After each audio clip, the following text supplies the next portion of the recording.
Hello student. तो देखो बेटा, पिछली क्लास में डी ब्लॉक एलिमेंट में हम लोगों ने काफ़ी कुछ चीज़ें सीख ली थी। जैसे मैंने आपको पढ़ाया था इलेक्ट्रॉनिक कॉन्फ़िगरेशन, ठीक है, कि इलेक्ट्रॉनिक कॉन्फ़िगरेशन कैसे निकालते हैं।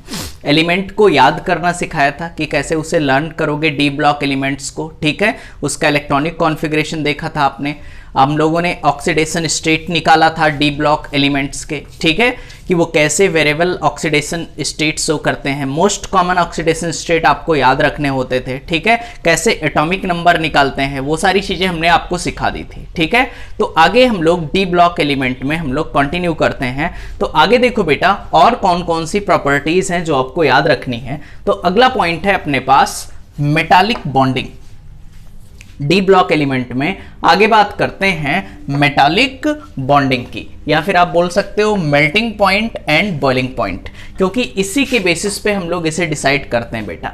मेटालिक बॉन्डिंग के बेसिस पर ही हम लोग इसके मेल्टिंग पॉइंट और बॉइलिंग पॉइंट को डिसाइड करते हैं। अब बात समझना, ठीक है।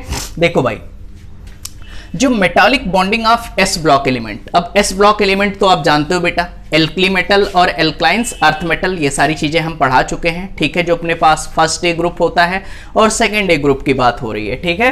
तो जो metallic bonding of S block element है वो लेस देन है metallic bonding of transition element, TE. यहां क्या मतलब है? Transition element. मतलब सिंपल आप बोल सकते हो कि जो डी ब्लॉक एलिमेंट्स होते हैं या फिर जो ट्रांजिशन एलिमेंट होते हैं उनकी metallic bonding S block element से ज्यादा होती है। देखो वही तो लिखा है कि जो अपने पास ट्रांजिशन एलिमेंट है, जो ट्रांजिशन एलिमेंट है या डी ब्लॉक एलिमेंट है, उनकी मेटालिक बॉन्डिंग क्या होती है बेटा? एस ब्लॉक एलिमेंट से ज्यादा होती है। बोलो इतनी बात समझ में आ रहा है, ठीक है। ऐसा क्यों होता है बात समझना। देखो भाई, क्या हम लोग एस ब्लॉक एलिमेंट का नॉर्मल इलेक्ट्रॉनिक कॉन्फ़िगरेशन जनरल लिखते हैं बेटा? NS के फॉर्म में लिखते हैं, NS1 NS2 ऐसे लिखते हैं, एल्कली मेटल और एल्कलाइंस अर्थ मेटल का। यहां पे देखो, जब हम लोग ट्रांजिशन एलिमेंट या डी ब्लॉक एलिमेंट का इलेक्ट्रॉनिक कॉन्फ़िगरेशन लिखते हैं तो क्या लिखते हैं बेटा? NS लिखते हैं और N-1 D लिखते हैं। यही तो लिखते हैं भाई। NS 0 से 2 होता है और यहां बेटा D 1 से लेकर के 10 तक होता है। बोलो इतनी बात समझ रहे हो, ठीक। तो यहां पर जो इलेक्ट्रॉन पार्टिसिपेट कर रहे होंगे बॉन्डिंग में, वो सिर्फ और सिर्फ किसके इलेक्ट्रॉन होंगे? एस के इलेक्ट्रॉन होंगे। जो बॉन्डिंग में पार्टिसिपेट कर रहे होंगे वो किसके इलेक्ट्रॉन होंगे? एस के इलेक्ट्रॉन होंगे। यहां पर बेटा बॉन्डिंग में कौन कौन से पार्टिसिपेट कर सकते हैं? क्या एस के इलेक्ट्रॉन तो बॉन्डिंग में पार्टिसिपेट करेंगे ही करेंगे, साथ में क्या N-1 D के इलेक्ट्रॉन भी बॉन्डिंग में पार्टिसिपेट करेंगे? बोलो इतनी बात समझ रहे हो, ठीक है। तो इस वजह से यहां पर S और D दोनों बॉन्डिंग में पार्टिसिपेट कर रहे हैं, यहां पर सिर्फ और सिर्फ S बॉन्डिंग में पार्टिसिपेट कर रहा है। इस वजह से जो ट्रांजिशन एलिमेंट होते हैं या डी ब्लॉक एलिमेंट होते हैं उनकी मेटालिक बॉन्डिंग ज्यादा होती है comparison to S block element. बोलो इतनी चीजें क्लियर है, ठीक है। बेटा मेटालिक बॉन्डिंग ज्यादा है, ठीक है, तो उसका मेल्टिंग पॉइंट और बॉइलिंग पॉइंट भी क्या होगा? ज्यादा होगा। देखो नीचे वही रीजन लिखा हुआ है, देखो यहां पे पढ़ना। In D block elements, in D block elements the N-1 D electrons participate in metallic bonding along with NS, along with NS electron। देखो वही चीज तो मैंने सिखाया कि मेटालिक बॉन्डिंग में जो डी ब्लॉक एलिमेंट होते हैं वो मेटालिक बॉन्डिंग में बेटा N-1 D इलेक्ट्रॉन और NS इलेक्ट्रॉन पार्टिसिपेट करते हैं। ये चीज सिखाया। आगे देखो, as number of unpaired electron increases, जिसकी वजह से भाई दो दो जगह दो एस भी बॉन्डिंग में पार्टिसिपेट कर रहा है, डी भी बॉन्डिंग में पार्टिसिपेट कर रहा है, तो नंबर ऑफ अनपेयर्ड इलेक्ट्रॉन क्या होंगे? ज्यादा होंगे। तो number of unpaired electron increases, the tendency to form metallic bond will be higher. तो बेटा number of unpaired electron increase होंगे तो मेटालिक बॉन्ड बनाने की टेंडेंसी क्या होगी? ज्यादा होगी। And stronger bond will be formed, और क्या होता है बेटा? एक स्ट्रॉन्गेस्ट बॉन्ड मिलता है। बोलो इतनी बात समझ में आ रही है, ठीक है। स्ट्रॉन्गेस्ट बॉन्ड फॉर्म होगा। क्लियर? लास्ट टाइम मैं अपने लिए बोल रहा हूं कि जो मेटालिक बॉन्डिंग होता है, मेटालिक बॉन्डिंग होता है वो बेटा डी ब्लॉक एलिमेंट का या ट्रांजिशन एलिमेंट का ज़्यादा होता है comparison to S block element. ऐसा क्यों होता है? ऐसा इसलिए होता है क्योंकि डी ब्लॉक एलिमेंट या ट्रांजिशन एलिमेंट है उनमें बेटा एस वाले इलेक्ट्रॉन बॉन्डिंग में पार्टिसिपेट करते हैं, साथ में डी वाले भी बॉन्डिंग में पार्टिसिपेट करते हैं। इसमें सिर्फ एस वाले बॉन्डिंग में पार्टिसिपेट करते हैं, तो इसमें नंबर ऑफ अनपेयर्ड बढ़ जाते हैं। नंबर ऑफ अनपेयर्ड बढ़ जाते हैं तो मेटालिक बॉन्डिंग बढ़ जाती है। मेटालिक बॉन्डिंग स्ट्रॉन्गेस्ट होती है, ज्यादा होती है। ठीक है, चलो भाई आगे बात करते हैं। बेटा अगर हम 3D सीरीज की बात करें तो देखो स्कैंडियम है अपने पास, टाइटेनियम है, वेनेडियम है, क्रोमियम है, मैग्नीज है, ठीक है, आयरन है, कोबाल्ट है, निकिल है, कॉपर है और जिंक। ठीक है, ये हम आपको कल ही पढ़ा चुके हैं। इसमें अगर इलेक्ट्रॉनिक कॉन्फ़िगरेशन की बात करें तो इसका इलेक्ट्रॉनिक कॉन्फ़िगरेशन क्या होगा? 3d1 4s2। अगर यहां पर कल ही सिखा चुके हैं बेटा टाइटेनियम के इलेक्ट्रॉनिक कॉन्फ़िगरेशन की बात करें तो क्या होगा? 3d2 4s2 ये होगा। ठीक है, अगर हम लोग वेनेडियम के इलेक्ट्रॉनिक कॉन्फ़िगरेशन की बात करें तो क्या होगा बेटा? 3d3 4s2। मैंने आपको क्रोमियम और कॉपर एक्सेप्शन समझाया था, बताओ क्रोमियम का इलेक्ट्रॉनिक कॉन्फ़िगरेशन क्या होता है? 3d5 and 4s1। अब बताओ बेटा 5 में कितने ऑर्बिटल होते हैं? क्या 5 और डी में कितने ऑर्बिटल होते हैं? 5 ऑर्बिटल आपने बना लिए। एस में तो एक ही होता है, देखो एस में एक इलेक्ट्रॉन यहां फिल कर दिए। डी में कितने हैं? 5, तो 1 2 3 4 5। बताओ बेटा कितने अनपेयर्ड इलेक्ट्रॉन आपको दिखाई दे रहे हैं? 5 यहां पे है, 1 यहां पे। क्या आपको 6 अनपेयर्ड इलेक्ट्रॉन दिखाई दे रहे हैं? ठीक है, और बाकी में चेक कर लो क्या सबसे highest number of unpaired electron यहां पर होंगे। ठीक है, यहां पर देखो 6 अनपेयर्ड इलेक्ट्रॉन। आगे देखो higher melting point in this series. इस सीरीज में सबसे हायर मेल्टिंग पॉइंट किसका होता है? बहुत इंपॉर्टेंट क्वेश्चन है। इस सीरीज में सबसे हायर मेल्टिंग पॉइंट किसका होगा? तो वो होगा बेटा क्रोमियम का। अगर कोई पूछे ऐसा क्यों? क्योंकि यहां पर देखोगे कि नंबर ऑफ अनपेयर्ड सबसे ज्यादा है, नंबर ऑफ अनपेयर्ड इलेक्ट्रॉन सबसे ज्यादा है, और जब नंबर ऑफ अनपेयर्ड इलेक्ट्रॉन सबसे ज्यादा है बेटा तो बॉन्डिंग स्ट्रॉन्गेस्ट होगी, सबसे ज्यादा बॉन्डिंग होगी। इस वजह से इसका मेल्टिंग पॉइंट क्या होगा? हायर होगा। बोलो इतनी चीजें समझ में आ रही हैं? ठीक है, चलो भाई वही चीज यहां पर लिखा हुआ है बेटा, एक पॉइंट और। Due to this strong metallic bonding, जो बेटा डी ब्लॉक एलिमेंट है या ट्रांजिशन एलिमेंट है उनकी क्या होती है? स्ट्रॉन्गेस्ट मेटालिक बॉन्डिंग होती है, उनमें स्ट्रॉन्गेस्ट मेटालिक बॉन्डिंग होती है। टंगस्टन मतलब यहां W से रिप्रेजेंट करते हैं बेटा, आप जानते हो। Tungsten has the higher melting point among these metal. अगर मतलब हम लोग पूरे डी ब्लॉक एलिमेंट की बात करें तो सबसे ज्यादा मेल्टिंग पॉइंट किसका होता है बेटा? टंगस्टन का होता है। ठीक है, कि आसानी से मेल्ट नहीं होगा। बोलो इतनी बात समझ में आ रही है? ठीक है, तभी तो हम लोग बल्ब में यूज करते हैं। ठीक, चलो भाई आगे बात करते हैं बेटा एंथैल्पी ऑफ एटोमाइजेशन। ये तो आप थर्मोडायनेमिक्स में भी पढ़ चुके हो। एंथैल्पी ऑफ एटोमाइजेशन, इसका क्या मतलब है? देखो बड़ा आसान है।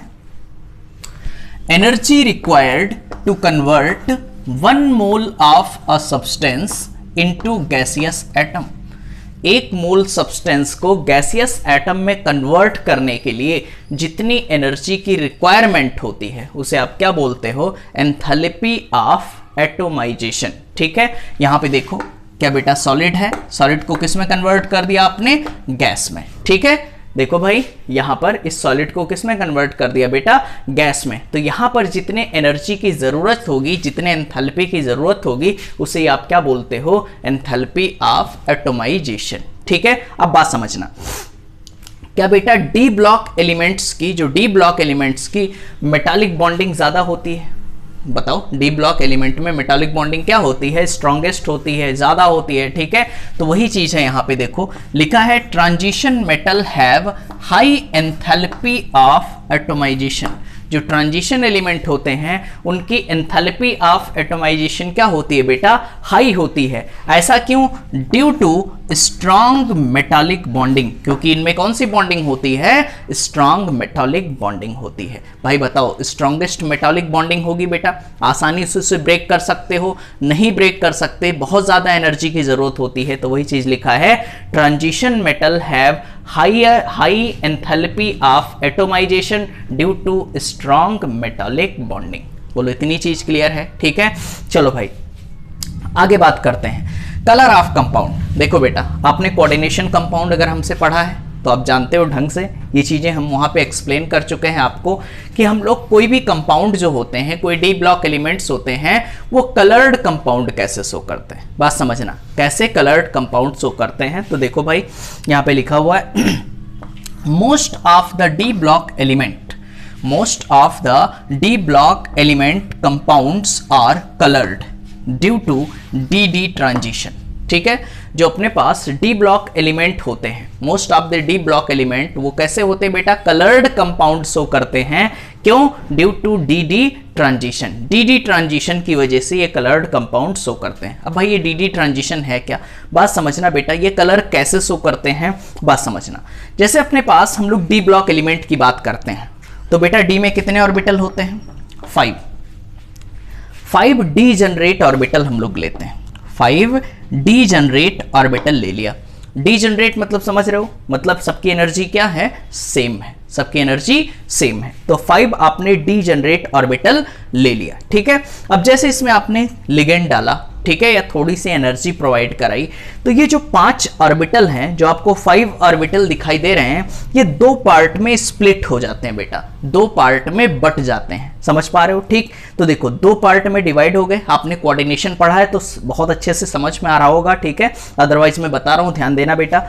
डी जनरेट ऑर्बिटल है मतलब सबकी एनर्जी सेम है। ठीक है, जब इसको कोई बाहर से एनर्जी देते हो या लिगेंड इसमें ऐड करते हो, ठीक है, तो क्या होते हैं, ये 2 पार्ट में स्प्लिट हो जाते हैं, बट जाते हैं। एक अपने पास लोअर एनर्जी लेवल जो नीचे है, एक अपने पास हायर एनर्जी लेवल। ठीक है, अब ये डिपेंड ये करता है बेटा कौन ईजी और कौन T2G है, वो ऑक्टाहेड्रल कॉम्प्लेक्स ले रहे हो या टेट्राहेड्रल कॉम्प्लेक्स ले रहे हो। ठीक है, वो आपके ऊपर है, कोई दिक्कत नहीं है। ठीक है, तो नीचे वाला क्या होगा भैया, लोअर एनर्जी लेवल। ठीक है, और यहां पर क्या होगा बेटा, हाई एनर्जी लेवल। बोलो इतनी बात समझ में आ रही है? ठीक है, तो बेटा ये 2 पार्ट में बट गए, एक T2G और एक EG। बात समझना, मान लेते हैं ये अपने पास जो लोअर एनर्जी लेवल है, यहां पर कोई एक अनपेयर्ड इलेक्ट्रॉन है, कोई अनपेयर्ड इलेक्ट्रॉन है। ठीक है, अब क्या करते हो, आप बाहर से इस पर लाइट पास करते हो, बाहर से इस पर लाइट पास करते हो। बात समझना बेटा। ठीक है, लाइट यहां पे गिराते हो या फिर एनर्जी देते हो। ठीक है, जब जैसे ही इस अनपेयर्ड इलेक्ट्रॉन को जो अपने लोअर एनर्जी लेवल में है इसको एनर्जी मिलती है, तो ये क्या करता है बेटा, जंप करके हायर एनर्जी लेवल में जाता है। बात समझना। ठीक है, जैसे ही आप यहां से बाहर से इसको एनर्जी मिलती है या हीट मिलती है, लाइट मिलती है बेटा, तो क्या होता है, ये लोअर एनर्जी से कहां जाता है, हायर एनर्जी लेवल में। लेकिन हायर एनर्जी लेवल में इलेक्ट्रॉन ज्यादा देर तक टिक नहीं पाता, ज्यादा देर तक। आप जानते हो कि हायर एनर्जी लेवल पर इलेक्ट्रॉन ज्यादा देर तक नहीं रुक सकता, फिर वो क्या करता है बेटा, हायर से फिर कहां आता है, लोअर की तरफ, फिर कहां आता है, लोअर की तरफ। और जब हायर एनर्जी लेवल से लोअर एनर्जी लेवल में आता है तो ये एनर्जी इमिट करता है, एनर्जी इमिट करता है। बात समझना बेटा। ठीक है, एनर्जी इमिट करता है, एनर्जी इमिट करता है मतलब एक वेवलेंथ इमिट करता है, और वेवलेंथ इमिट करेगा तो वो चीज मुझे विजुअल रीजन में कलर फॉर्म में दिखाई देती है। बोलो इतनी बात समझ में आ रहा है? ठीक है, इस वजह से आप बोलते हो कि जो डी ब्लॉक एलिमेंट्स होते हैं वो मोस्टली जो ज्यादातर डी ब्लॉक एलिमेंट होते हैं वो कैसे होते हैं बेटा, कलर्ड कंपाउंड फॉर्म करते हैं। बोलो इतनी बात समझ में आ रही है? ठीक है, लास्ट टाइम मैं अपने लिए बेटा फिर से समझा दे रहा हूं। अपने पास डी जनरेट ऑर्बिटल होते हैं, जब उनमें कोई एनर्जी मिलती है या कोई लिगेंड ऐड करते हो बेटा तो ये 2 पार्ट में स्प्लिट हो जाते हैं, लोअर एनर्जी लेवल और higher energy level. Lower energy level में कोई अनपेयर्ड इलेक्ट्रॉन है, जब बाहर से इसको लाइट मिलती है, एनर्जी मिलती है, तो ये जंप करके हायर एनर्जी लेवल में चला जाता है। लेकिन हायर एनर्जी लेवल में ज़्यादा देर तक नहीं रुक सकता, फिर वो हायर से लोअर की तरफ आता है। जब हायर से लोअर एनर्जी लेवल में आता है बेटा तो विजिबल रीजन में एनर्जी इमिट करता है, एनर्जी इमिट करेगा मतलब कोई वेवलेंथ इमिट करेगा, और वेवलेंथ इमिट करेगा तो वही चीज हमें कलर्ड फॉर्म में दिखाई देती है। बोलो इतनी बात समझ में आ रही है? ठीक है, चलो वही चीज यहां पे लिखा है, आप देख सकते हो। The unpaired electron present in the T2Z orbital. देखो क्या अनपेयर्ड इलेक्ट्रॉन कहां प्रेजेंट है बेटा, T2Z ऑर्बिटल में। व्हेन एब्जॉर्ब लाइट, जो कि लाइट को क्या करता है बेटा, एब्जॉर्ब कर लेता है, और एनर्जी गेट एक्साइटेड, चाहे लाइट को एब्जॉर्ब करे या फिर एनर्जी को। बेटा आगे देखो, get excited to higher energy level, और एक्साइट होकर के कहां चला जाता है, हायर एनर्जी लेवल में। हायर एनर्जी लेवल क्या है, यहां पर इजी है। आगे देखो, when the electron jumps back, if it emit light in the visible region, then color is observed. This transition is known as DD transition. देखो जो मैंने समझाया वही चीज लिखा है, ठीक है, कि जो अनपेयर्ड इलेक्ट्रॉन होते हैं बेटा वो लोअर एनर्जी लेवल में रहते हैं। लोअर एनर्जी लेवल में रहते हैं, जब बाहर से उनको लाइट मिलती है या एनर्जी मिलती है तो वो जंप करके कहाँ जाते हैं, एक्साइट होकर के कहाँ जाते हैं, हायर एनर्जी लेवल में। जब वो हायर एनर्जी लेवल में जाते हैं तो वहाँ ज़्यादा देर तक नहीं रुक पाते हैं, ज़्यादा देर तक नहीं रुक पाते हैं, फिर हायर से कहाँ आते हैं बेटा, लोअर एनर्जी लेवल में। लोअर एनर्जी लेवल में आते हैं तो विजिबल रीजन में वो एनर्जी इमिट करते हैं। एनर्जी इमिट करते हैं मतलब वेवलेंथ इमिट करते हैं, जो कि हमें कलर्ड फॉर्म में दिखाई देती है, और इसी को हम लोग क्या बोलते हैं, डी ट्रांजिशन। तो आप कभी भी पूछा जाए कि जो डी ब्लॉक एलिमेंट होते हैं या ट्रांजिशन एलिमेंट होते हैं वो कलर्ड कंपाउंड क्यों बनाते हैं, तो रीजन बोलोगे ड्यू टू डी ट्रांजिशन। बोलो इतनी बात समझ में आ रही है, ठीक है। तो आप इसको कॉपी करो, फिर हम लोग आगे बढ़ते हैं। चलो बेटा आगे बात करते हैं और कौन कौन सी प्रॉपर्टी है अपने डी ब्लॉक एलिमेंट में।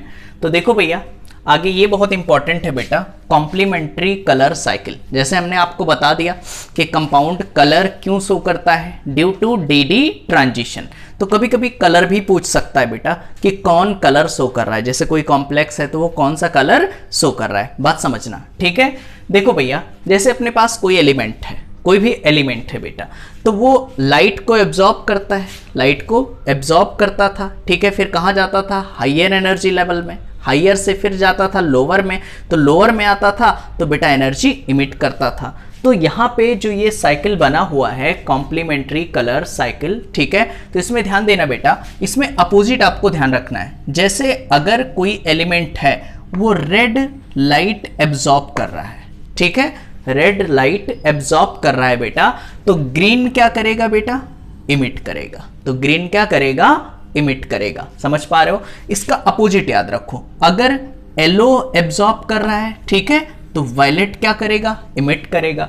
अगर वायलेट एब्जॉर्ब कर रहा है तो येलो इमिट करेगा। सेम चीज यहां पर, अगर ब्लू एब्जॉर्ब कर रहा है तो ऑरेंज इमिट करेगा, या फिर ऑरेंज एब्जॉर्ब कर रहा है तो ब्लू इमिट करेगा। बोलो इतनी बात समझ रहे हो। या फिर ऐसा भी आ सकता है बेटा कि अगर कोई एलिमेंट है वो ऑरेंज और yellow, orange yellow light absorb कर रहा है, तो बेटा कौन लाइट इमिट करेगा, तो वो ब्लू और ग्रीन के बीच में इमिट करेगा। बोलो इतनी बात समझ रहे हो, ठीक है। तो ये चीज ध्यान रखना, हो सकता है ऐसे थ्योरेटिकल फॉर्म में पूछ लिया जाए कि अगर कोई एलिमेंट है, ठीक है, तो वो बेटा अगर अपने पास ऑरेंज लाइट एब्जॉर्ब कर रहा है तो कौन सी इमिट करेगा, तो क्या होगा बेटा, उसका कॉम्प्लीमेंट्री कलर बोल देना ब्लू। बोलो इतनी बात समझ रहे हो, ठीक। चलो भाई आगे बात करते हैं बेटा।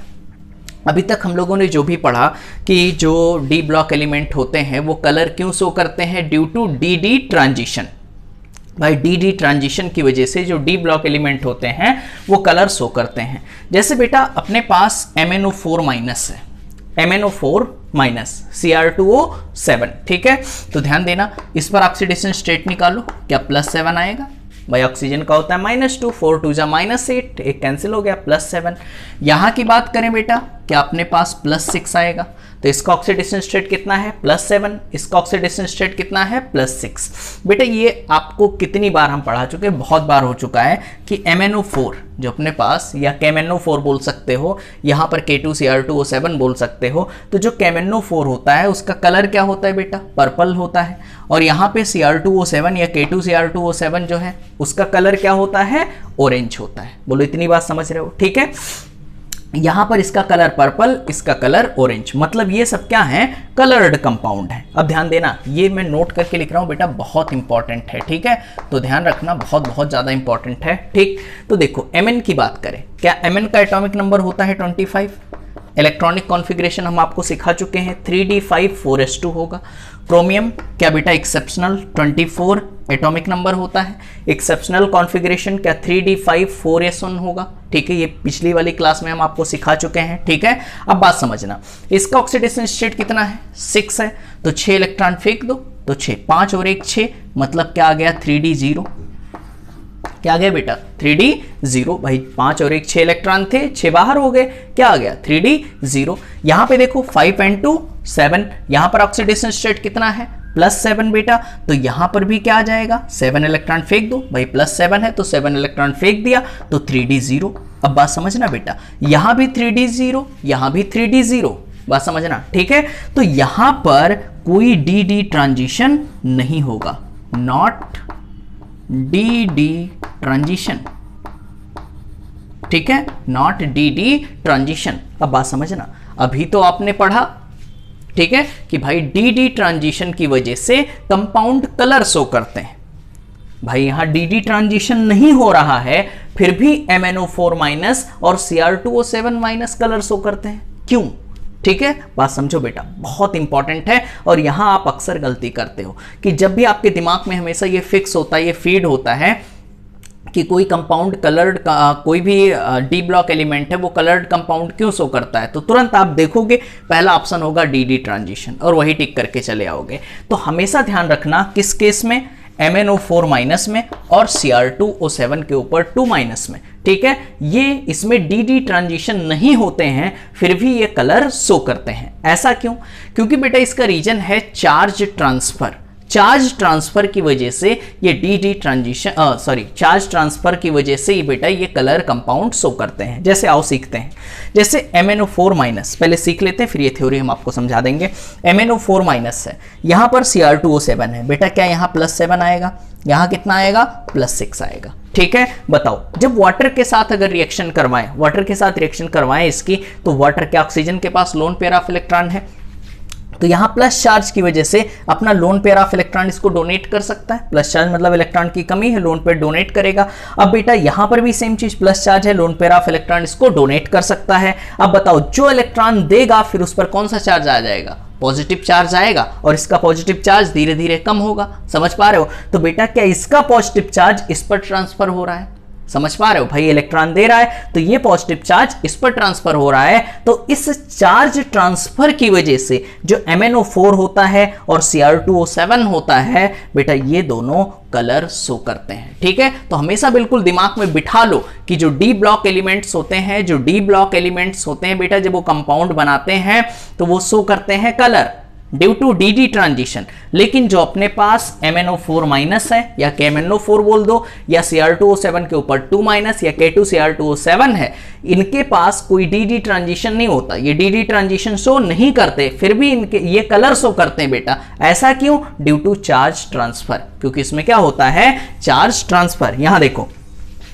MnO4- and Cr2O7 show color due to charge transfer spectrum not due to dd transition. जो अपने पास KMnO4 है या फिर K2Cr2O7 है बेटा, वो कलर शो करते हैं लेकिन dd ट्रांजिशन की वजह से नहीं, वो चार्ज ट्रांसफर स्पेक्ट्रम की वजह से कलर शो करते हैं। बोलो इतनी बात समझ में आ रही है। चलो भाई ये चीज मैंने सिखा दिया। यहां देखो the colour due to charge transfer spectrum are generally intense. इससे क्या होती है, इसकी इंटेंसिटी बढ़ जाती है। बोलो इतनी बात समझ में आ रही है, ठीक। चलो भाई आगे बात करते हैं। अगली जो डी ब्लॉक की प्रॉपर्टी होती है वो है बेटा कॉम्प्लेक्स फॉर्मेशन, कि जो डी ब्लॉक एलिमेंट्स होते हैं वो कॉम्प्लेक्स का फॉर्मेशन करते हैं। आपने पढ़ा है कोऑर्डिनेशन कंपाउंड, क्या सारे डी ब्लॉक एलिमेंट्स क्या बनाते हैं बेटा, कॉम्प्लेक्स बनाते हैं। तो वो कॉम्प्लेक्स क्यों बनाते हैं, यहाँ पे देखो देखो transition metal have tendency to form complex due to, जो ट्रांजिशन मेटल होते हैं या डी ब्लॉक एलिमेंट्स होते हैं बेटा, ठीक है, वो क्या बनाते हैं, कॉम्प्लेक्स बनाते हैं। ऐसा क्यों, due to smaller in size, क्योंकि उनकी साइज क्या होती है, बहुत छोटी होती है। हाई न्यूक्लियर चार्ज, उनका न्यूक्लियर चार्ज क्या होता है बेटा, बहुत ज़्यादा होता है। And availability of vacant D orbital, और इनके पास क्या होता है, वैकेंट डी ऑर्बिटल। आप खुद बताओ यार, हम लोग डी ब्लॉक एलिमेंट पढ़ रहे हैं तो डी ऑर्बिटल तो होगा ही होगा, ठीक है। तो बेटा ध्यान रखो साइज क्या होनी चाहिए, स्मॉल होनी चाहिए। हाई न्यूक्लियर चार्ज होना चाहिए, न्यूक्लियर चार्ज बहुत ज्यादा होना चाहिए, and availability of vacant D orbital, और उनके पास वैकेंट डी ऑर्बिटल होता है। तो इन तीन कंडीशन की वजह से जो ट्रांजिशन मेटल होते हैं वो बेटा कॉम्प्लेक्स बनाने की टेंडेंसी रखते हैं। इतनी चीजें क्लियर हैं। चलो भाई आगे बात करते हैं बेटा कैटालिटिक एक्टिविटी। पूरी ऑर्गेनिक खत्म हो चुकी है, अब तो आपको याद ही हो गया होगा, ठीक है, कि most of the transition metal acts as a catalyst. जैसे बेटा हम लोग क्या एल्कीन की रिएक्शन कराते थे, याद करो H2 निकिल PD PT, याद है, ठीक है। तो बताओ अपने पास क्या हमारे पास जो PD होता था, PT होता था, ये सब किस में आते हैं भैया, डी ब्लॉक एलिमेंट में। डी ब्लॉक एलिमेंट में आएंगे कि नहीं आएंगे, ठीक है। तो ये किसकी तरह बिहेव करते हैं बेटा, एक कैटलिस्ट की तरह बिहेव करते हैं। तो इनका काम क्या होता है, most of the transition metal can acts as catalyst, ठीक है। जो ज्यादातर ट्रांजिशन मेटल होते हैं किसकी तरह एक्ट करेंगे बेटा, कैटलिस्ट की तरह, जो कि एक अनसैचुरेटेड हाइड्रोकार्बन, अनसैचुरेटेड हाइड्रोकार्बन समझते हो बेटा, जैसे एल्कीन की बात हो रही है CH2 डबल बॉन्ड CH2, या फिर एल्काइन की बात हो रही है, ठीक है। ये सब क्या है, अनसैचुरेटेड हाइड्रोकार्बन, ठीक है। इनको H2 के साथ रिएक्शन करा देते हो बेटा, H और H देकर के तोड़ देते हो, तो किस में कन्वर्ट हो जाता है, CH3 सिंगल बॉन्ड CH3 में। अब क्या इसके सारे बॉन्ड सिग्मा हो गए, तो सिग्मा हो गए तो किस में कन्वर्ट हो गया बेटा, सैचुरेटेड हाइड्रोकार्बन में। बोलो इतनी बात समझ रहे हो, ठीक है। तो कैटालिटिक एक्टिविटी, जो डी ब्लॉक एलिमेंट होते हैं वो बेटा कैटलिस्ट का काम करते हैं, वो अनसैचुरेटेड हाइड्रोकार्बन को किस में कन्वर्ट कर देते हैं, सैचुरेटेड हाइड्रोकार्बन में। एक दूसरा देखो N2+3H2, क्या हैबर प्रोसेस, हैबर प्रोसेस से अमोनिया बना रहे हो बेटा, N2+3H2, यहां पर आयरन है, मोलिबेडनम है, ये भी किसकी तरह बिहेव करते हैं बेटा, कैटलिस्ट की तरह, और किस में कन्वर्ट हो जाता है, अमोनिया में, ठीक है। तो ध्यान रखो जो डी ब्लॉक एलिमेंट्स होते हैं वो बेटा एज अ कैटलिस्ट वर्क कर सकते हैं, ठीक। यहां पे देखो the catalytic activity is due to, भाई ये कैटालिटिक एक्टिविटी क्यों शो करते हैं, जैसे डी ब्लॉक हमने बोल दिया कि डी ब्लॉक एलिमेंट कैटलिस्ट की तरह काम करते हैं, लेकिन ऐसा क्यों, वही देखो बेटा, क्योंकि कल मैंने सिखाया है कि जो डी ब्लॉक एलिमेंट होते हैं क्या वेरिएबल वैलेंसी शो करते हैं, बोलो कोई +1 +2 +3, याद है, ठीक है। तो पहला रीजन वही है, due two variable oxidation state, क्योंकि इनका जो ऑक्सीडेशन स्टेट होता है बेटा वो वेरिएबल होता है, जैसे आयरन +2 +3 में एग्जिस्ट करता है, समझ पा रहे हो, ठीक है। तो वही चीज है, पहला काम क्या है, वेरिएबल ऑक्सीडेशन स्टेट, ये क्या शो करेंगे बेटा, वेरिएबल ऑक्सीडेशन स्टेट। और दूसरी चीज आप जानते हो availability of vacant D orbital, और इनके पास वैकेंट डी ऑर्बिटल प्रेजेंट होता है। तो दो कंडीशन की वजह से ये किसकी तरह काम कर सकते हैं बेटा, एक कैटलिस्ट की तरह वर्क कर सकते हैं। बोलो इतनी बात समझ में आ रही है, ठीक है। चलो भाई आगे देखो बेटा, अगला है formation of non stoichiometric compound. Non stoichiometric compound क्या है, ये सॉलिड स्टेट में मैंने आपको पढ़ाया था बेटा, स्टोइचियोमेट्रिक कंपाउंड और नॉन स्टोइचियोमेट्रिक कंपाउंड, ठीक है। नॉन स्टोइचियोमेट्रिक इफेक्ट और स्टोइचियोमेट्रिक इफेक्ट याद है, ठीक। तो वही चीज है, यहां जैसे मैंने लिखा FeO, बात समझना, क्या लिख दिया FeO, और यहां लिख दिया बेटा Fe0.84O। तो यहां पर देखो आयरन जो है इसका रेशियो कितना है, 1:1। यहां पर क्या एक होल नंबर रेशियो है, यहां पर देखो आयरन है 0.84, कोई होल नंबर रेशियो नहीं है, किस में आ रहा है बेटा, पॉइंट में आ रहा है। तो ऐसे कंपाउंड को आप क्या बोलते हो, नॉन स्टोइचियोमेट्रिक कंपाउंड। इसे क्या बोलोगे, नॉन स्टोइचियोमेट्रिक कंपाउंड, और ये क्या है अपने पास, स्टोइचियोमेट्रिक कंपाउंड, ठीक। अब ये नॉन स्टोइचियोमेट्रिक कंपाउंड क्यों बना रहा है बेटा, आयरन आप जानते हो क्या +2 ऑक्सीडेशन स्टेट और +3 ऑक्सीडेशन स्टेट शो कर सकता है, ठीक है। तो यहां पर ड्यू टू वेरिएबल वैलेंसीज, ठीक है, जो आयरन की वैलेंसीज या ऑक्सीडेशन स्टेट क्या होते हैं बेटा, वेरिएबल होते हैं, +2 होता है, +3 हो सकता है। तो इस वजह से ये क्या शो कर सकते हैं, एक नॉन स्टोइचियोमेट्रिक कंपाउंड। तो देखो बिल्कुल दिमाग में बिठाओ बेटा, ये complementary colour cycle, complementary colour show करते हैं। दूसरा चीज अपने पास KMnO4 और K2Cr2O7 भी कलर शो करते हैं ड्यू टू DD ट्रांजिशन, नहीं बिल्कुल गलत, DD ट्रांजिशन की वजह से कलर शो नहीं करते, ये चार्ज ट्रांसफर की वजह से कलर शो करते हैं। अगला बेटा कॉम्प्लेक्स फॉर्मेशन, ये कॉम्प्लेक्स का फॉर्मेशन कर सकते हैं डी ब्लॉक एलिमेंट, क्योंकि इनकी साइज स्मॉल होती है, न्यूक्लियर चार्ज हाई होता है, और इनके पास वैकेंट डी ऑर्बिटल प्रेजेंट होता है। अगला पॉइंट सॉरी कैटालिटिक एक्टिविटी, ये कैटलिस्ट की तरह भी काम कर सकते हैं। क्यों बेटा? क्योंकि यहां पे देखो वेरिएबल ऑक्सीडेशन स्टेट शो करते हैं और availability of vacant D orbital, इनके पास बेटा वैकेंट डी ऑर्बिटल प्रेजेंट होता है। आगे देखो formation of non stoichiometric compound, ये क्या बना सकते हैं? एक नॉन स्टोइचियोमेट्रिक कंपाउंड बना सकते हैं। देखो यहां रेशियो क्या है बेटा? 1:1, एक होल नंबर रेशियो है, तो इसे बोलते हो स्टोइचियोमेट्रिक कंपाउंड। इसे क्या बोलते हो? Non stoichiometric compound. बोलो इतनी बात समझ में आ रही है? ठीक, चलो एक लास्ट चीज और इसमें बची है। देखो इंटरस्टिशियल कंपाउंड, बात करते हैं इंटरस्टिशियल कंपाउंड। जैसे आप कोई लैटिस बनाते हो, जैसे मैं क्रोमियम का लैटिस या आयरन का लैटिस, किसी का भी बना सकते हो बेटा। तो क्रोमियम क्रोमियम क्रोमियम क्रोमियम ऐसे जोड़ करके रख रहे हो, ठीक है। मैंने आपको ऐसे बेटा, जैसे आप 3 फुटबॉल रखते हो ना, 1 2 3, तो बीच में गैप दिखाई देता है। 4 रखोगे, 1 2 3 4, ठीक है। ये 4 फुटबॉल रख दिया, क्या बीच में गैप दिखाई देता है? इसके ऊपर भी रख दोगे 1 5, तो क्या गैप खाली गैप तो दिखाई नहीं देगा, बट है ना अंदर गैप, ठीक है। तो उसे आप क्या बोलते हो? वॉइड बोलते हो। क्या बोलोगे बेटा? वॉइड बोलते हो। तो ऐसे ही सेम चीज, जैसे जब हम लोग क्रोमियम का लैटिस बना रहे हैं, तो देखो क्रोमियम क्रोमियम क्रोमियम सबको आपस में, बस ऐसे आपको समझाने के लिए बेटा ऐसे दूर दूर बना दिया है, नहीं तो सबको आपस में चिपका करके रख रहे हैं, एक लैटिस का फॉर्मेशन कर रहे हैं। जब लैटिस का फॉर्मेशन करोगे, क्या बीच में कुछ ना कुछ स्पेस होगा? बोलो भाई, क्या कुछ ना कुछ स्पेस होगा? कुछ ना कुछ जो स्पेस है, इसको आप क्या बोलते हो बेटा? Interstitial void. क्या बोलोगे?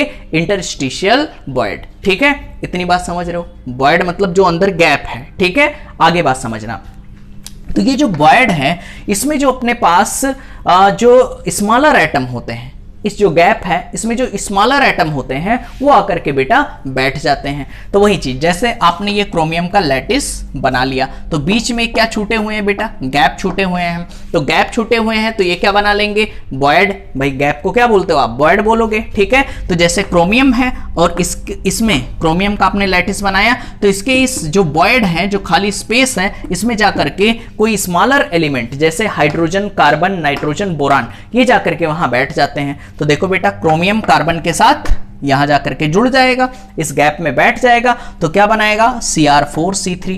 या फिर जैसे आयरन का आपने लैटिस बनाया, तो वहां जाकर के कार्बन बैठ गया, तो क्या बनाएगा? Fe3C। तो यहां पर जो Cr4C3 या Fe3C बना, उसको आप क्या बोलते हो? Interstitial compound. क्या बोलते हो? Interstitial compound. बोलो इतनी बात समझ में आ रही है? लास्ट टाइम मैं फिर से समझा रहा हूं, जो अपने डी ब्लॉक एलिमेंट्स हैं, जब वो लैटिस का फॉर्मेशन करते हैं, तो उनके बीच में कुछ ना कुछ गैप हो जाता है, उस गैप को आप क्या बोलते हो? वॉइड बोलते हो। और उस गैप में जाकर के जो स्मॉलर कंपाउंड होते हैं, वो जाकर के वहां पे बैठ जाते हैं, उस गैप में बैठते हैं, तो बेटा जो लैटिस बन रहा था, स्मॉलर कंपाउंड, दोनों मिल करके क्या बनाते हैं? Interstitial compound. ठीक, वही चीज यहां लिखा है, देखो बेटा, when smaller atom like carbon, hydrogen, nitrogen, boron are trapped in interstitial void। ठीक है, यहां पर क्या हो जाते हैं? ट्रैप्ड हो जाते हैं, अंदर रुक जाते हैं बेटा। ठीक है, आगे देखो, the compound formed is called interstitial compound. और जो कंपाउंड बनता है, उस कंपाउंड को आप क्या बोलते हो? Interstitial compound. ठीक है, तो डी ब्लॉक एलिमेंट की एक ये भी प्रॉपर्टी होती है कि ये क्या बना सकते हैं? इंटरस्टिशियल कंपाउंड बना सकते हैं। बोलो इतनी बात समझ में आ रही है? ठीक है, चलो भाई इतना आप कॉपी करो, फिर हम लोग आगे बढ़ते हैं। आओ बेटा, आगे बात करते हैं हम लोग अपने इस डी ब्लॉक एलिमेंट में। ठीक है, देखो भाई, अगली जो इसकी प्रॉपर्टी होती है वो बेटा है एलॉय फॉर्मेशन। ठीक है, एलॉय आप समझते हो? ठीक है, देखो आओ देखो, एलॉय फॉर्मेशन की बात करें तो homogeneous solid solution in which one metal और नॉन मेटल। ठीक है, ये एक होमोजीनियस सॉलिड सॉल्यूशन होता है। विच वन मेटल और नॉन मेटल, मतलब मेटल का या फिर नॉन मेटल का एक होमोजीनियस सॉलिड सॉल्यूशन होता है। जैसे बात करते हैं बेटा स्टील।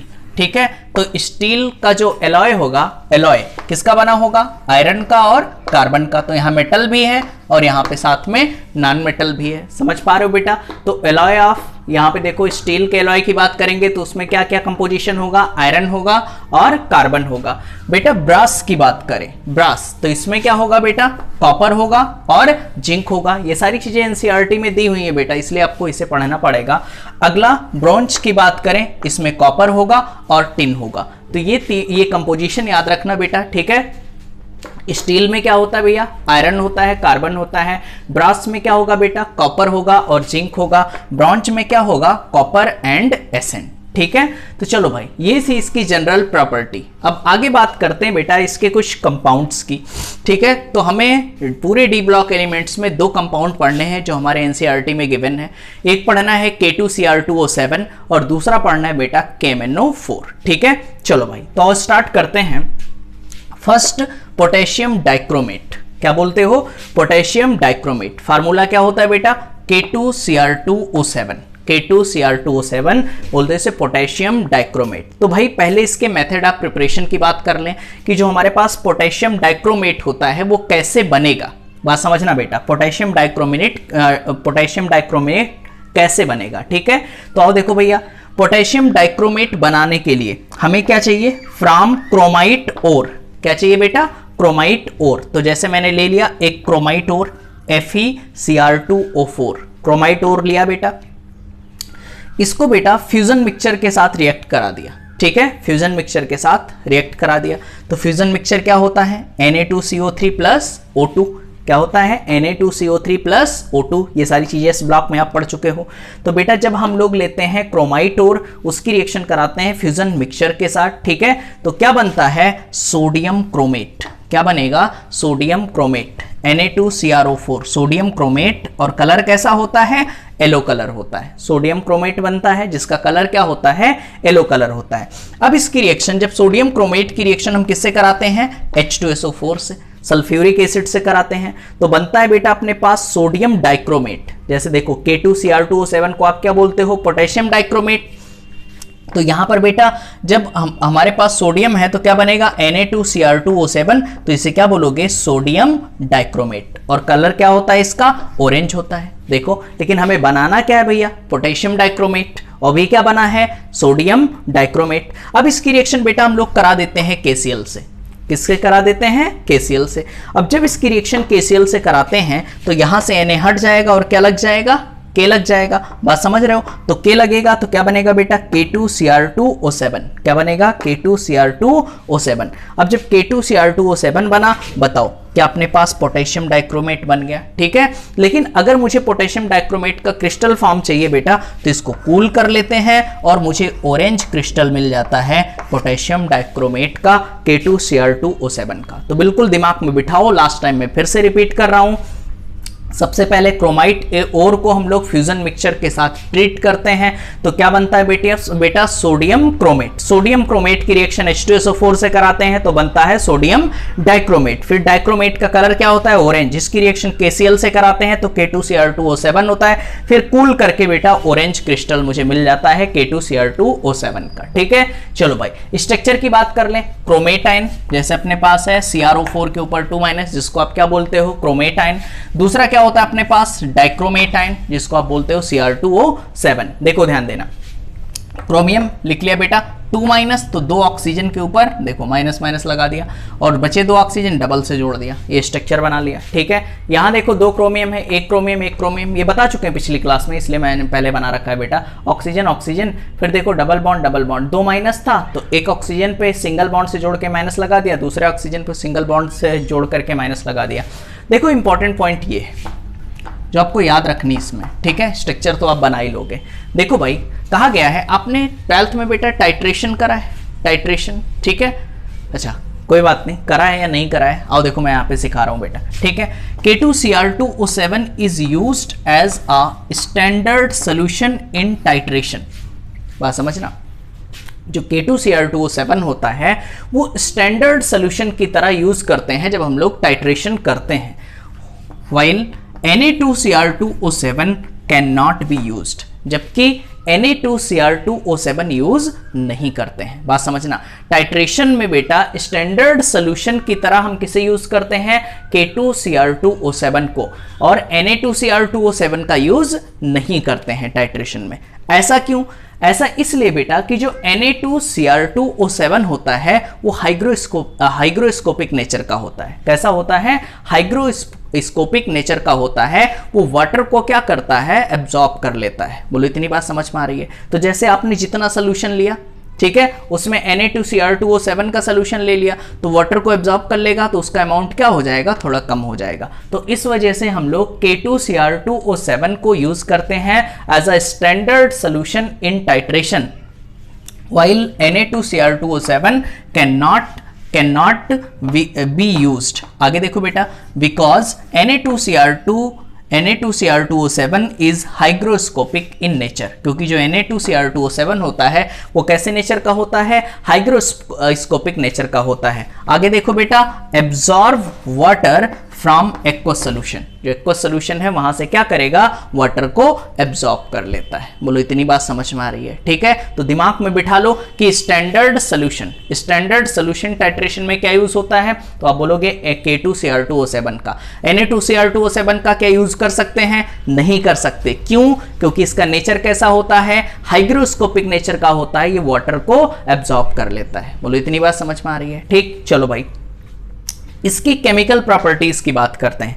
केमिकल प्रॉपर्टीज में क्या होगा बेटा, सबसे पहले आता है इसके केमिकल प्रॉपर्टीज में एक्शन ऑफ हीट। तो चलो भाई, हम लोग पोटेशियम डाइक्रोमेट को हीट करते हैं, ठीक है, K2Cr2O7। इसको जब हीट करोगे बेटा तो सबसे पहले बनेगा क्रोमेट। क्या बनता है, क्रोमेट, K2Cr2O4 क्रोमेट बना। साथ में क्या बनेगा, क्रोमियम ऑक्साइड। क्या बनेगा, क्रोमियम ऑक्साइड, जिसका कलर क्या होता है बेटा, क्या ग्रीन कलर होता है, Cr2O3 क्रोमियम ऑक्साइड बनेगा और एक ग्रीन कलर की गैस होती है, ठीक है। चलो भाई, कब, जब इसको हीट करते हो। तो दिमाग में बिठा लो, जब हम लोग पोटेशियम डाइक्रोमेट को K2Cr2O7 को हीट करते हैं तो मुझे एक ग्रीन कलर की गैस मिलती है, नाम क्या है, क्रोमियम ऑक्साइड, ठीक है। चलो भाई, अगला है बेटा ऑक्सीडाइजिंग प्रॉपर्टी। ये तो आप जानते हो ऑक्सीडाइजिंग प्रॉपर्टी, ठीक है। बताओ ऑक्सीडेशन स्टेट निकालोगे कितना आएगा, +6 से कहाँ जाता है एसिडिक मीडियम में, +3 में। तो बेटा कितने का चेंज हुआ, 3 का चेंज हुआ। अब पर मोल ले लो तो 2, यहाँ 2 से मल्टीप्लाई करा दो तो 6,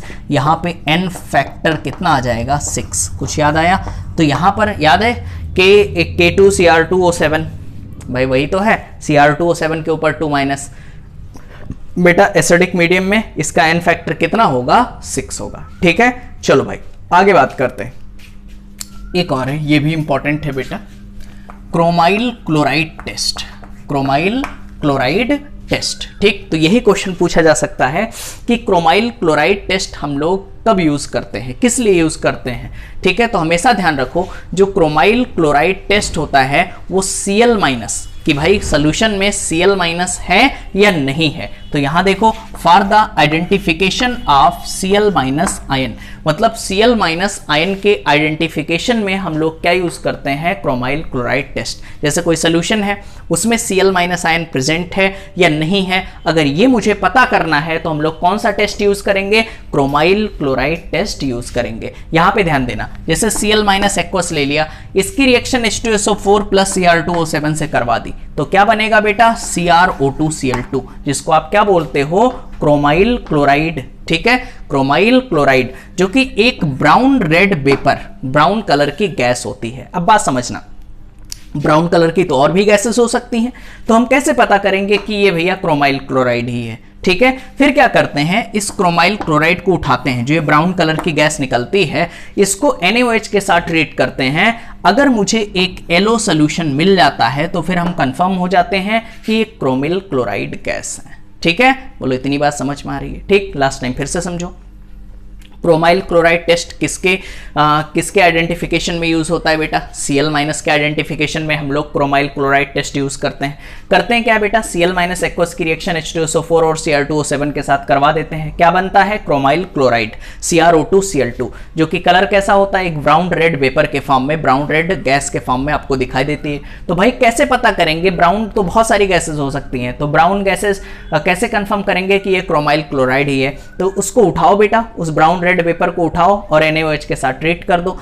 तो क्या बनेगा, अगर एक LO सोल्यूशन मिल रहा है तो आप कंफर्म हो जाओगे कि ये क्रोमाइल क्लोराइड गैस ही है। बोलो इतनी बात समझ में आ रही है। अब ध्यान देना, क्लोराइड ऑफ लेड HgAgSn, ठीक है, लेड की, मरकरी की, Ag और Sn, इनके साथ अगर क्लोराइड है, बात समझना, do not gives this test. अगर इनके साथ Cl माइनस आयन प्रेजेंट है तो ये क्रोमाइल क्लोराइड टेस्ट नहीं देते हैं। एक बार दिमाग में बिठा लेना, कौन? लेड है, मरकरी है, सिल्वर है और टिन है। इनके साथ अगर Cl माइनस आयन है तो वो क्रोमाइल क्लोराइड टेस्ट नहीं देगा। ऐसा क्यों? As they are covalent in nature, क्योंकि इनका नेचर कैसा होता है बेटा? कोवैलेंट होता है and do not gives Cl minus ion in solution. तो इसीलिए कोवैलेंट नेचर का होता है, स्ट्रॉन्गेस्ट बॉन्डिंग होती है बेटा, तो ये Cl माइनस आयन सोल्यूशन में नहीं देते हैं। बोलो इतनी बात समझ में आ रही है? ठीक है, तो आप मुझे बता दो last time chromyl chloride test किसके लिए यूज करते हैं? किसके आइडेंटिफिकेशन के लिए? हाँ वेरी गुड, Cl माइनस के आइडेंटिफिकेशन के लिए। कौन कौन से एलिमेंट है जिनके साथ अगर Cl माइनस होगा तो वो क्रोमाइल क्लोराइड टेस्ट नहीं देगा? हाँ बिल्कुल सही, मरकरी हो सकता है, देख के तो नहीं बोल रहे हो, एक मरकरी हो सकता है। अगला क्या हो सकता है बेटा? लेड हो सकता है, Ag हो सकता है और टिन हो सकता है। क्लियर है? ठीक है, तो आप इसको कॉपी करो, फिर हम लोग आगे बढ़ते हैं। तो आओ बेटा आगे बात करते हैं हम लोग, ठीक है, इसी डी ब्लॉक एलिमेंट्स में। तो देखो भैया अगला है रिएक्शन विद H2O2। अगर हम लोग बेटा K2Cr2O7 की रिएक्शन पोटेशियम डाइक्रोमेट की रिएक्शन हाइड्रोजन पेरोक्साइड से कराते हैं, तो जब हम लोग K2Cr2O7 की रिएक्शन H2O2 से कराते हैं एसिडिक मीडियम में, तो क्या बनाता है? CrO5, या फिर CrO5 को ऐसे लिख सकते हो बेटा CrOO2 का होल ट्वाइस। ये देख करके आप क्वेश्चन गलत करके चले आओ, ध्यान रखना। CrO5 को आप ऐसे भी लिख सकते हो CrOO2 का होल ट्वाइस, और इसका नाम क्या है बेटा? Chromium peroxide. ठीक है, क्रोमियम पेरोक्साइड कई बार हो चुका है। अगर मैं इसमें क्रोमियम पेरोक्सीडेशन स्टेट पूछूं तो बताओ क्या ये इसका इस तरीके से स्ट्रक्चर बनेगा बेटा? बोलो, क्या बटरफ्लाई स्ट्रक्चर इस तरीके से बनता है? यहां पे देखो इस ऑक्सीजन पर चार्ज कितना होगा? -1, इस पर -1, -1, -1, -2, तो फाइनली इस पर ऑक्सीडेशन स्टेट कितना आएगा? क्या +6। बताओ, बटरफ्लाई स्ट्रक्चर है और कलर क्या होता है? ब्लू होता है बेटा, तो इसको आप प्यार से क्या बोल सकते हो? Blue butterfly. बोलो इतनी बात समझ रहे हो? ठीक है, तो ध्यान रखो जब हम लोग K2Cr2O7 की रिएक्शन H2O2 से कराते हैं एसिडिक मीडियम में, तो क्या बनता है? Chromium peroxide. इतनी चीज क्लियर है? आओ भाई, ये भी इंपॉर्टेंट है बेटा, बहुत ध्यान रखना। क्रोमेट डाइक्रोमेट इक्विलिब्रियम क्या है भैया? Chromate dichromate equilibrium. ये है बेटा अपने पास क्रोमेट, ठीक है, और ये क्या है अपने पास? डाइक्रोमेट। देखो भैया CrO4 के ऊपर 2- ये क्या है बेटा? क्रोमेट, और Cr2O7 के ऊपर 2- ये क्या है अपने पास? डाइक्रोमेट। बोलो इतनी बात समझ रहे हो? यहाँ K लगा दोगे तो पोटेशियम डाइक्रोमेट हो जाएगा, Na लगा दोगे तो सोडियम डाइक्रोमेट हो जाएगा। समझ पा रहे हो आप? ठीक, तो ध्यान रखना। वैसे जब हम नॉर्मल सोल्यूशन की बात करते हैं, बेटा, तो जो pH 7 पर सोल्यूशन होता है वो कैसा होता है? न्यूट्रल होता है। 7 पर क्या होता है? न्यूट्रल होता है। 7 से कम पे क्या होता है बेटा? एसिडिक होता है। 7 से ज्यादा पे क्या होता है? बेसिक होता है। लेकिन जब हम लोग बात करते हैं अपने पास क्रोमेट और डाइक्रोमेट की, ठीक है, तो यहां पर इक्विलिब्रियम एग्जिस्ट होता है pH 4 पर। pH जब 4 होता है तो यहां पर इक्विलिब्रियम एग्जिस्ट होता है। बोलो इतनी बात समझ रहे हो? ठीक है, तो 4 से कम पर ध्यान रखना, नॉर्मल सॉल्यूशन में 7 होता है, यहां पे इस केस में बेटा इसलिए इंपॉर्टेंट है क्रोमेट और डाइक्रोमेट की बात होगी, नहीं तो आप गलत करके चले आओगे, क्योंकि आप तो यही याद करके बैठे हो कि 7 से कम पे क्या होता है? एसिडिक, 7 से ज्यादा पे क्या होता है बेटा? बेसिक। लेकिन जब हम क्रोमेट और डाइक्रोमेट की बात करते हैं तो इसमें ध्यान रखो कि pH 4 पर सोल्यूशन कैसा होता है? न्यूट्रल, मतलब इक्विलिब्रियम एग्जिस्ट करता है। तो pH 4 से कम जब होगा तो सोल्यूशन आपका कैसा होगा? एसिडिक होगा, और जब pH 4 से ज्यादा होगा तो सोल्यूशन कैसा होगा? बेसिक होगा। जैसे यहां पे देखो क्रोमेट जो है उसका कलर क्या होता है? येलो होता है। डाइक्रोमेट है उसका कलर क्या होता है बेटा? ऑरेंज होता है। तो देखो यहां लिखा है if pH less than 4, pH less than 4, इस केस में अगर pH 4 से कम है, बताओ बेटा क्या सोल्यूशन एसिडिक हो जाएगा? बोलो इतनी बात समझते हो? और एसिडिक होगा तो आगे शिफ्ट होगी और कलर मुझे क्या मिलेगा? ऑरेंज। तो देखो colour of solution will be orange. बोलो इतनी बात समझ रहे हो? ठीक है, आगे ध्यान देना। If pH is greater than 4, चलो बेटा और फिर से देख लेते हैं, थोड़ी लाइट की दिक्कत थी। ठीक है, यहां पे देखो if pH is less than 4, अगर pH 4 से कम है, ठीक है, तो सोल्यूशन आपका कैसा होगा, एसिडिक, ठीक है। और एसिडिक होगा तो देखो फॉरवर्ड जाएगी, कलर आपको क्या मिलेगा सोल्यूशन का, ऑरेंज कलर, आप सोल्यूशन विल बी ऑरेंज। आगे देखो भैया, if pH is greater than 4, अगर pH इस कंडीशन में बेटा, क्रोमेट और डाइक्रोमेट कंडीशन में pH अगर 4 से ज्यादा है, ठीक है, तो क्या होगा सोल्यूशन का नेचर, बेसिक होगा। और कलर आप सोल्यूशन बेसिक होगा तो इधर बैकवर्ड जाएगी बेटा, और ये कौन सा कलर देगा आपको, येलो कलर, ठीक। चलो भाई आओ हम लोग K2Cr2O7 की बात करते हैं, इसके ऑक्सीडाइजिंग नेचर की। अभी थोड़ी देर पहले मैंने आपको सिखाया था कि Cr2O7 किसमें कन्वर्ट हो जाता है एसिडिक मीडियम में बेटा, Cr के ऊपर +3 में, क्रोमियम के ऊपर +3 में। एन फैक्टर मैंने सिखाया था, यहां पर ऑक्सीडेशन स्टेट कितना होगा, 6, तो 6 कन्वर्ट हो रहा है 3 में, 3 का चेंज 2 है तो 2 से मल्टीप्लाई करा दो, कितना आ जाएगा 6, एन फैक्टर कितना आएगा 6, ठीक है। तो देखो भाई बेटा ये चीज किसको किसमें ऑक्सीडाइज कर सकता है, ये Cr2O7 खुद तो ऑक्सीडाइज होगा क्रोमियम के ऊपर +3 में, ठीक है बेटा, बाकी को किसमें कन्वर्ट करेगा, आयरन किसमें ऑक्सीडाइज होगा, आयरन के ऊपर +3 में। देखो Fe के ऊपर 2+ किसमें ऑक्सीडाइज होगा, Fe के ऊपर +3 में। I- किस में ऑक्सीडाइज होगा, I2 में, ठीक है। Cl- किस में ऑक्सीडाइज होगा, Cl2 में। Vr- किस में ऑक्सीडाइज होगा, Vr2 में। C2O4 के ऊपर 2- जो ऑक्सिलेट आयन है वो किस में ऑक्सीडाइज होगा बेटा, CO2 में। H2S जो है सल्फर हाइड्रोजन सल्फाइड जो है वो किस में ऑक्सीडाइज होगा, सल्फर में। SO2 जो है वो किस में ऑक्सीडाइज होगा, SO4 के ऊपर 2- में, ठीक है।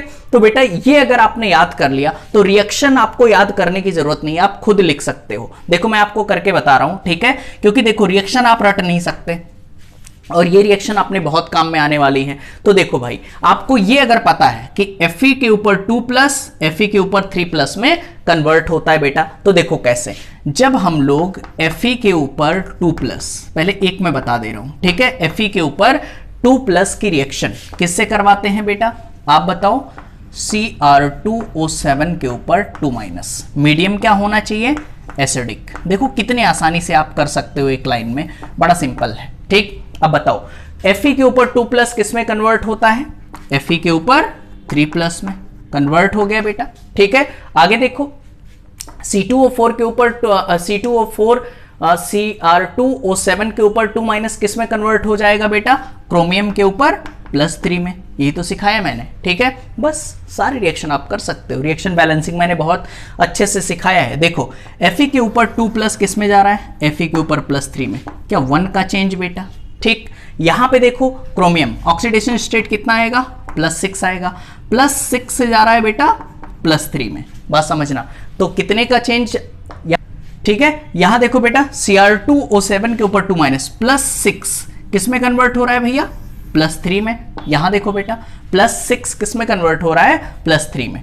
तो देखो यहां 3 का चेंज हो रहा है, 3 का, लेकिन कितने क्रोमियम है, 2, तो 2 से मल्टीप्लाई करा दो, कितने आ गए 6। अब बात समझना, यहां पे 6 हो गए, अब बेटा क्रॉस मल्टीप्लाई करा लो, इसकी टोपी कितनी हो गई 6, वो यहां पहना दो, इसकी टोपी 1 है यहां लिख दो। अब एटम बैलेंस करो, 6 आयरन है, यहां पे 6 लिख दो, समझ पा रहे हो।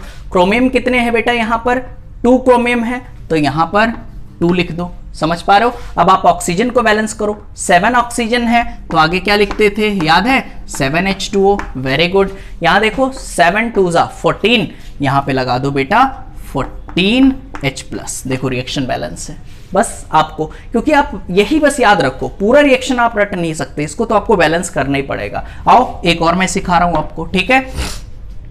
आगे बात करते हैं I-2I2, एक ले लेते हैं कि जब हम लोग I- की रिएक्शन किससे कराते हैं बेटा, Cr2O7 के ऊपर 2- से, मीडियम कौन सा लेंगे, एसिडिक। तो आप मुझे बताओ, बस इतना याद है तो आप रिएक्शन खुद कर सकते हो। देखो बताओ I- किस में कन्वर्ट हो रहा है, I2 में, यहां लिख लो I- किस में कन्वर्ट हो गया, I2 में। आगे देखो बेटा Cr2O7 के ऊपर 2- खुद किस में कन्वर्ट हो जाएगा, क्रोमियम के ऊपर +3 में, समझ पा रहे हो, ठीक। तो यहां देखो -1 से कहां जा रहा है, 0 में, कितने का चेंज, 1 का चेंज। यहां देखो बेटा ऑक्सीडेशन स्टेट +6 है, तो +6 से कहां जा रहा है भैया, +3 में, 3 का चेंज, लेकिन पर मोल लेना है, कितने हैं 2, 2 से मल्टीप्लाई करा दो, कितने हो गए 6। इसकी टोपी 6 है वो यहाँ पहना दो 6, इसकी टोपी 1 है वहाँ पहना दो। तो देखो 6 आयोडीन है तो यहाँ कर दो बेटा 3, क्या करोगे 3, देखो 3 2 जा 6 हो गए। क्रोमियम कितना है अपने पास 2, यहाँ 2 कर दो, समझ पा रहे हो।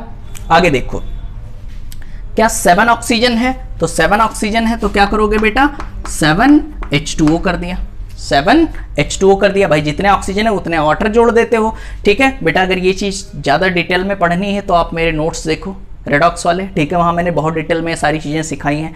आगे देखो भैया, अब मुझे क्या बैलेंस करना है, H बैलेंस करना है। तो बेटा देखो 7 2 जा कितने हो गए 14, तो यहाँ पर 14 लगा दो। बोलो इतनी बात समझ रहे हो, रिएक्शन बैलेंस है। इस तरीके से कर सकते हो बेटा। अगर ये चीज आप ऑक्सीडेशन याद है कि कौन किस में ऑक्सीडाइज हो रहा है, जैसे Fe के ऊपर 2+, Fe के ऊपर 3+ में हो रहा है, आयोडीन माइनस I- किस में हो रहा है, I2 में हो रहा है। अब देखो ये कर सकते हो, ये कर सकते हो, समझ पा रहे हो। एक मैं आपको और सिखा दे रहा हूँ, ठीक है, एक सिखा दे रहा हूँ बेटा। H2S ऑक्सीडाइज किस में होता है बेटा, सल्फर में। तो तीसरा आओ देखो भैया, H2S है, इसकी रिएक्शन जब हम लोग किससे कराते हैं बेटा, Cr2O7 से।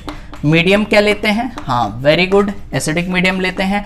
तो किस में कन्वर्ट हो जाता है ये, सल्फर में, और खुद किस में कन्वर्ट होगा, क्रोमियम के ऊपर +3 में। देखो और बैलेंस करते हैं। सल्फर ऑक्सीडेशन स्टेट क्या -2, भाई हाइड्रोजन का होता है 1, 2 है तो +2, इस पर कितना आ जाएगा -2। तो -2 से जा रहा है 0 में, बताओ बेटा, -2 से गया 0 में, क्या 2 बढ़ गया, 2 इंक्रीजेस, ठीक। यहां देखो +6 है और +6 से गया +3 में, तो बेटा कितना चेंज हो रहा है, कितना डिक्रीज हो रहा है 3, लेकिन पर मोल लेना है 2, तो 2 से मल्टीप्लाई करा दो, कितने आ गए 6। अब इसकी टोपी है अपने पास 6, तो यहां पहना दो 6H2S, इसकी टोपी है 2, यहां पहना दो, समझ पा रहे हो। बताओ कितने सल्फर हैं, 6 सल्फर, तो यहां 6 सल्फर लगा दो, समझ पा रहे हो।